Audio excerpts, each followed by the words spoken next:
Hello, this is Lady Boulay, and I hope you're having a wonderful day. Thank you for your support. Thank you for subscribing to the channel. Thank you for your thumbs up, and thank you for your comments. Thank you for all you do to support the channel. And yes, we are commanded to love one another, whether we want to or not, or whether we agree with each other or not. Here is an interesting question. What is it like to be white in America? In America, we have the white lane and the black lane. We have evolved in America, not together, but side by side in a sense, maybe parallel with them being way up the track and us being down the track, but maybe in parallel universes, so to speak. So I came across this video today and it made me think how we see white people is completely different than how they see themselves. Sometimes we say they have white privilege.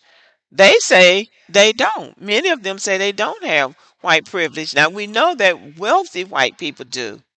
But what is it like being white in America? Let me show you this video. So, white people. Question. What does it feel like to be white? Especially if you're white in America. Imagine being a race that you're not allowed to be proud of.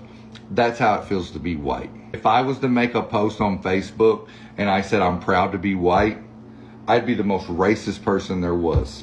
That's how it feels to be white. Imagine being blamed for things you were not even a part of.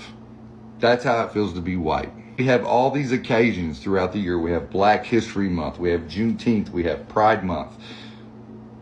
If we was to celebrate being white, that'd be a no-go. That's how it feels to be white. You have your cable channels. You have BET, Black Entertainment. If we created a channel that was called WET, White Entertainment, that'd be a no-go. That's how it feels to be white. If we speak up on racism, we're hated by some of our own kind and other races. That's how it feels to be white. Have the day you deserve. Now, this man's take on being white almost sounds like this man thinks that he's being victimized in some way because he can't celebrate his whiteness. Now, he has internalized everything to do with black people. Well, I won't say everything, but he has internalized things that black people do to feel empowered and overlook all of the things to do with white people. So it appears to me that he doesn't see himself as part of the white collective. He doesn't see that the white people are running the government, they're running the educational system, they're running the economic system, they're running everything. But he doesn't see himself as a part of that. So maybe that's why they don't see the white privilege. Okay, so let's move to the next one.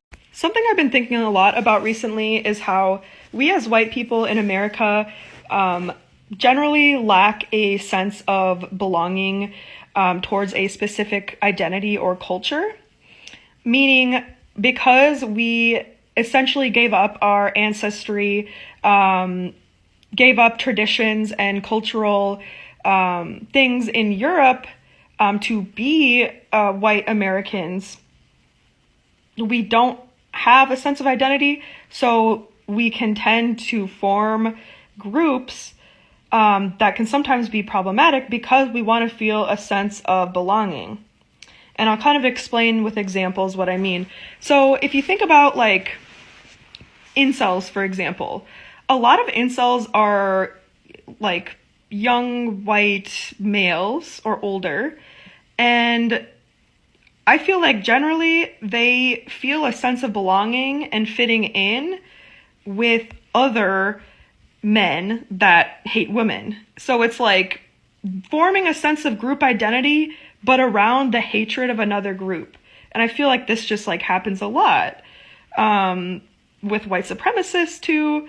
Another example would be like a lot of white people find their identity through associating with a particular football team. Especially I like see this in the Midwest. It's like just a lot of people that are like very like, oh, I'm like a Packers fan, like I'm a Vikings fan, and you just like have this like undying like commitment to like a sports team, which I like truly don't understand because like the sports team aren't even like from like the same state as like the state that they represent usually, but that's besides the point. Now, that might sound crazy that people rally around a football team as a cultural identity. All you have to do is live in a state like Alabama, in Tuscaloosa, Alabama, and see how crazy these people go over the Alabama Crimson Tide. And you will see that she is absolutely right. I didn't think about it from a cultural standpoint, but she is right. The problem is with that is like if your whole identity is based around like football and like your whole like social identity is interacting with other people around football, I mean there's just like a lot that can negatively come from that. Namely, there's a lot of like, drinking associated with, gambling associated with, and I'm not trying to necessarily say it's bad or shame anyone. It's fine to like football, but what I'm trying to say is like a lot of times that these group identities that we form are just much different than having a group identity. Say if you were connected well to your like Norwegian roots or Swedish roots, like that to me is like what I've been like trying to get back into because like I do like feel like a greater sense of purpose, like understanding my like cultural ancestral identity. She said something at the beginning of the video that we're starting to hear from white people more and more, and that is that they gave up their cultural identity, their European identity, for American whiteness. And very often that is steeped in racism.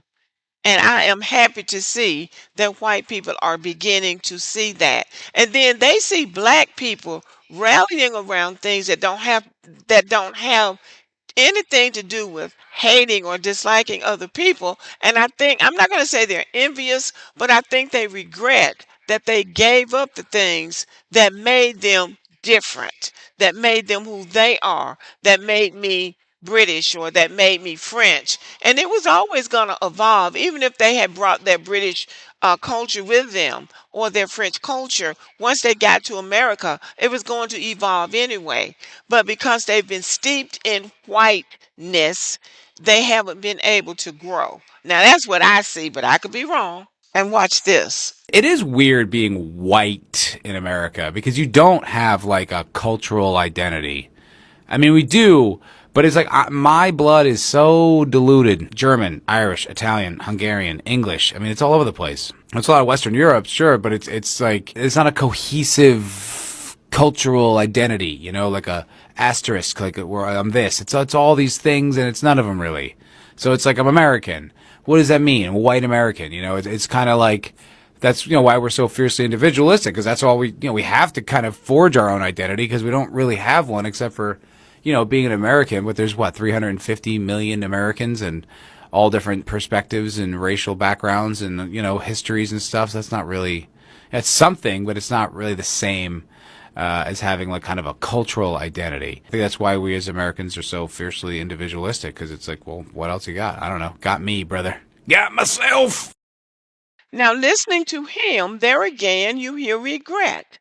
They don't have a cultural identity except being white.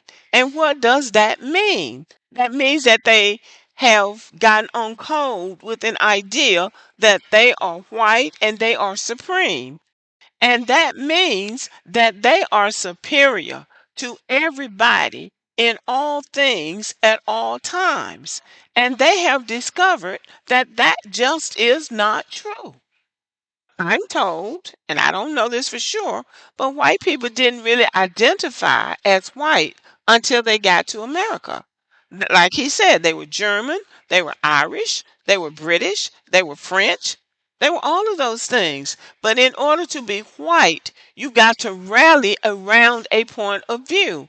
And that has to do with white people being supreme. And that has hurt them, as we can see. In my opinion, the healthiest thing that white people can do at this time is to be honest about who they are and how this country has evolved. They need to look at the damage that has been done in the name of whiteness. And I think as Black Americans, what we can do is to listen to what they have to say and, not try to fix it. Let them fix themselves as we continue to perfect ourselves and our union. This is a snapshot of what white people are really saying. I might explore this a little bit more, but I think it's healthy for them to finally start talking about it. We would be tempted to tell them the damage that has been done in the name of whiteness, but I believe it would be better for them to discover it on their own. Let me know what you think about this video. Thanks for listening and have a great day.